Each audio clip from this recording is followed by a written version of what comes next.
मेरे प्रिय भक्तों, शिव महापुराण की कथा में जो यह कार्तिक मास चल रहा है, इसमें सबसे बड़ा पर्व आता है आंवला नवमी। ये नवमी कोई साधारण नहीं, यह है अक्षय नवमी। अक्षय यानी वह पुण्य जो कभी खत्म नहीं होता। क्यों? क्योंकि आज के दिन माता लक्ष्मी ने इस वृक्ष में एक अद्भुत रहस्य देख लिया था।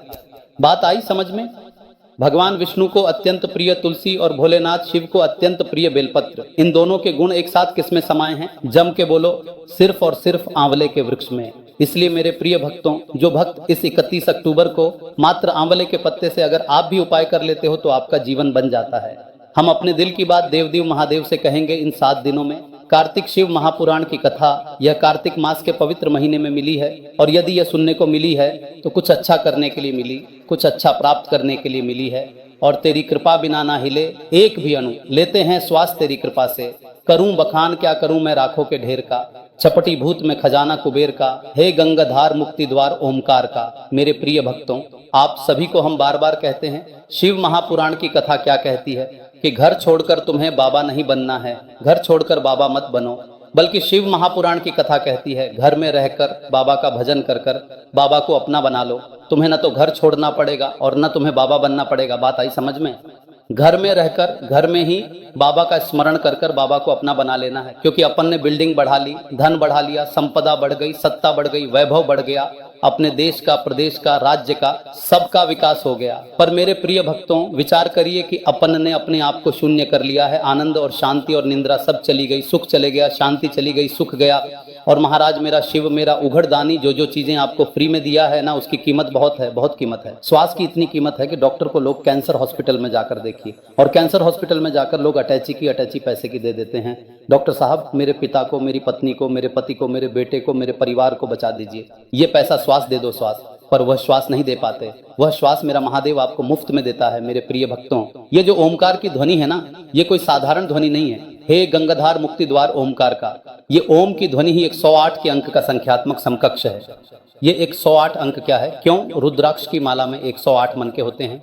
क्यों मंत्रों का जाप 108 बार किया जाता है? बात आई समझ में?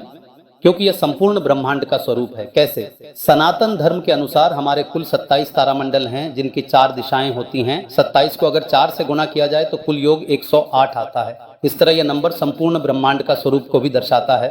और मेरे प्रिय भक्तों, आयुर्वेद के अनुसार आपके शरीर में भी कुल 108 दबाव बिंदु होते हैं, यानी प्रेशर पॉइंट्स, जहां पर दबाव डालकर शरीर के विभिन्न अंगों को सुचारू किया जाता है। इन दबाव बिंदुओं पर जब ओमकार का भजन पहुंचता है तो कई बीमारियां बिना दवाई के ही ठीक की जा सकती हैं। तो यह शिव महापुराण का विज्ञान है जिसे हमें समझना है। और जो यह कार्तिक मास चल रहा है, इसमें सबसे बड़ा पर्व आता है। कार्तिक मास के शुक्ल पक्ष की नवमी तिथि को आंवला नवमी मनाई जाती है, जिसे अक्षय नवमी के नाम से भी जाना जाता है। शास्त्रों के अनुसार यह उदया तिथि पर, जैसे इस वर्ष 31 अक्टूबर को रहेगी, और इस दिन किए गए पुण्य कर्म अक्षय फल यानी कभी न खत्म होने वाला पुण्य प्रदान करते हैं। इसीलिए इस नवमी का नाम है अक्षय नवमी।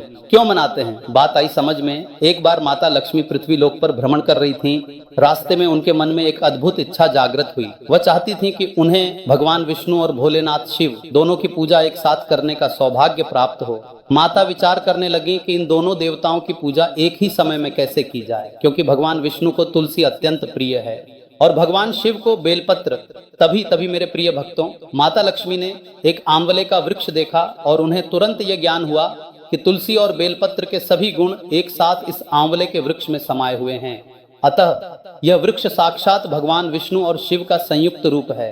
माता लक्ष्मी ने आंवले के पेड़ के नीचे ही भोजन तैयार किया और सबसे पहले दोनों देवताओं को भोजन कराया। उसके बाद उन्होंने स्वयं उस भोजन को प्रसाद रूप में ग्रहण किया। क्योंकि यह घटना कार्तिक शुक्ल नवमी के दिन हुई, तभी से इस तिथि पर आंवले के वृक्ष की पूजा, उसके नीचे बैठकर भोजन करने और दान करने की परंपरा शुरू हो गई।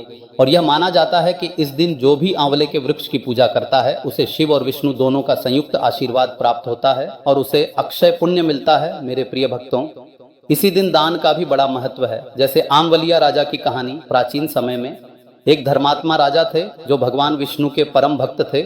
उनका नियम था कि वह प्रतिदिन 1.25 मन आंवले का दान करने के बाद ही भोजन ग्रहण करते थे। इस दानवीरता के कारण उनका नाम आमवलिया राजा पड़ गया था। जब उनके बेटे और बहू ने विरोध किया, राजा दुखी हुए और महल छोड़कर जंगल में चले गए। भूखे प्यासे 7 दिन बीत गए।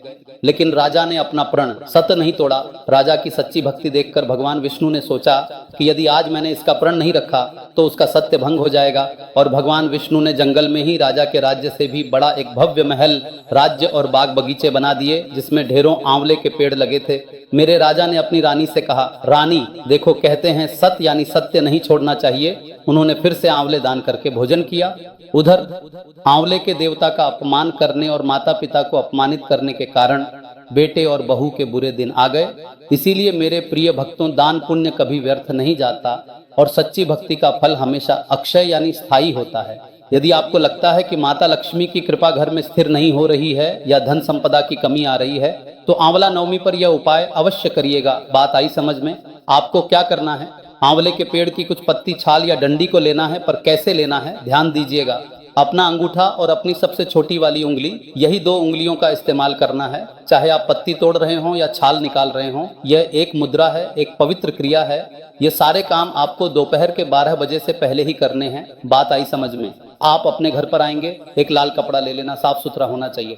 इस लाल कपड़े में जो आप पत्ती, डंडी या फिर छाल लेके आए हैं उसको इसमें रखना।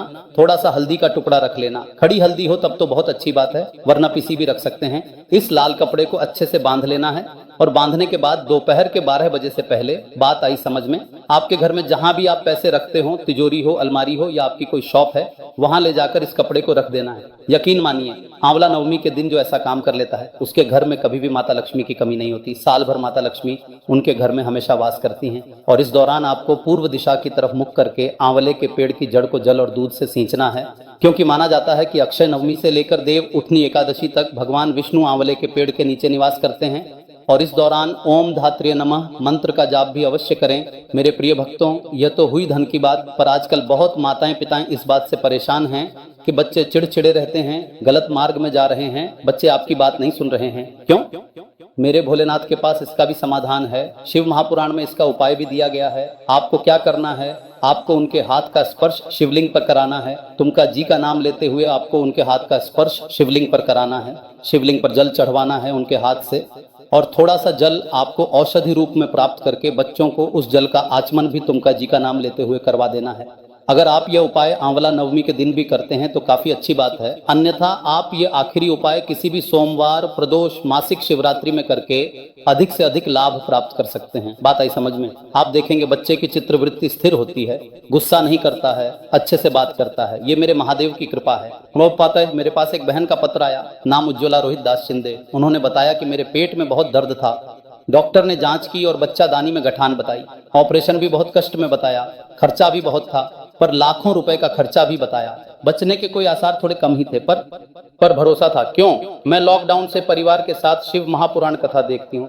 मेरी बहू ने पशुपतिनाथ का व्रत किया और मैंने हॉस्पिटल से आते ही सीहोर आने का फैसला किया, और दिनांक 3 फरवरी 2022 को हम सीहोर आए, दर्शन किया। पंडित जी, एक नारियल के पानी का शिव के अभिषेक का वर्णन आपने पहले कथा में किया था, वो करना प्रारंभ करा। उस नारियल के पानी का अभिषेक कर उस पानी का आचमन करना प्रारंभ करा, और मेरे भोलेनाथ की ऐसी कृपा हुई, हाटिकेश्वर महादेव का स्मरण कर कर कि उनकी बच्चेदानी की गांठ गल गई और ऑपरेशन टल गया। फिर जांच कराई, उसमें ऑपरेशन नहीं बताया। यह शिव है, यह शंकर और घड़ी है। मेरे प्रिय भक्तों, एक मेरा भाई था उज्ज्वला, उसने भी पशुपतिनाथ का व्रत किया। भले मैं पुरुष हूँ, पर मैंने पशुपतिनाथ का व्रत किया और बाबा की कृपा से आज वह सरकारी आरोग्य विभाग महाराष्ट्र शासन में नौकरी कर रहा है। उसका सिलेक्शन हो गया। उसकी परीक्षा 4 दिसंबर 2023 सोमवार को हुई। बात आई समझ में? उसका रिजल्ट 19 फरवरी 2024 को सोमवार के दिन आया। उसका ज्वाइनिंग लेटर 26 फरवरी 2024 को सोमवार के दिन आया। मेरा भोलेनाथ हर काम सोमवार को करता है। क्यों? क्योंकि सोमवार शिव का वार है। अब समझिए शिवलिंग पर समर्पण का विज्ञान क्या है। मेरे प्रिय भक्तों, जब हम एक बेलपत्र को दिल से अपनी कामना कर कर देव महादेव को समर्पित करते हैं, तो बेलपत्र को महादेव के शिवलिंग के पास माता अशोक सुंदरी का जो स्थान होता है, यहीं पर आपको उस बेलपत्र को रखना है। बात आ रही है समझ में? ये शिवलिंग जलाधारी, ये जल बहता है। ये जल किस ओर जाता है? कौन सी दिशा में जाता है? जम के बोलो, उत्तर की दिशा में। हम दक्षिण में बैठकर कहाँ बैठते हैं? अपन दक्षिण में, उत्तर की ओर मुख कर। जब डंडी का मुख उत्तर की ओर कर कर बेलपत्र अपने मन से कामना कर शिवलिंग पर समर्पित करते हैं, तो ऐसी कोई कामना नहीं जो मेरा महादेव पूरी न करता। क्यों? क्योंकि उत्तर की दिशा मोक्ष और कल्याण की दिशा है और दक्षिण दिशा यम की दिशा मानी जाती है। आप यम की दिशा में बैठकर मोक्ष की दिशा की ओर कामना करते हैं। बात आई समझ में? बेलपत्र को बिल्कुल सीधा सीधा रखना है, यानी जिस भाग में पीला चंदन लाल चंदन लगा है वह भाग ऊपर रहेगा, बाकी उल्टा वाला भाग नीचे। उसके बाद एक लोटा जल अपने हाथ में लेना और श्री शिवाय नमस्तुभ्यम का स्मरण करते हुए महादेव के शिवलिंग के ऊपर जल समर्पित करना। जल की धार बिल्कुल धीरे धीरे आपको गिरानी है, पर पूरा जल समर्पित नहीं करना है, आधा से ज्यादा जल चढ़ा देना। जब थोड़ा सा जल बचा हो तो उस थोड़े से जल को क्या करना है, माता अशोक सुंदरी के स्थान पर जो बेलपत्र आपने चढ़ाया है उसी बेलपत्र के ऊपर अपनी कामना कहते हुए उस थोड़े से जल को समर्पित कर देना है, और कुछ नहीं करना। बहुत ही आसान सा उपाय था, पर यदि आपको ऐसा लग रहा है कि हमारे पितृ भूखे हैं या हमारे पूर्वज प्यासे हैं या उनको भाग नहीं मिल रहा है, इसलिए मेरा कोई काम नहीं हो रहा है, इसलिए शिवराजी नहीं हो रहा है, तो ये बेलपत्र के भाग को बदल दिया जाता है। ये पत्ती का जो भाग है जहां से पानी बहता है उत्तर की ओर, उस ओर रखा जाता है, और ये डंडी का भाग शिवलिंग की ओर रखा जाता है। और यहीं पर भगवान शंकर को जो तुम पंचामृत बनाकर लेकर गए हो, दूध दही शहद घी शक्कर ये सब मिलाकर, वो पंचामृत चढ़ाया जाता है, और वही पंचामृत थोड़ा सा शिवलिंग पर चढ़ा दिया जाता है। उसके बाद में पितृपूर्वज जल की आस नहीं रखते, ना भोजन की आस रखते हैं, क्योंकि शंकर उनको तृप्त कर देते हैं, शिव उनको पूर्ण कर देते हैं।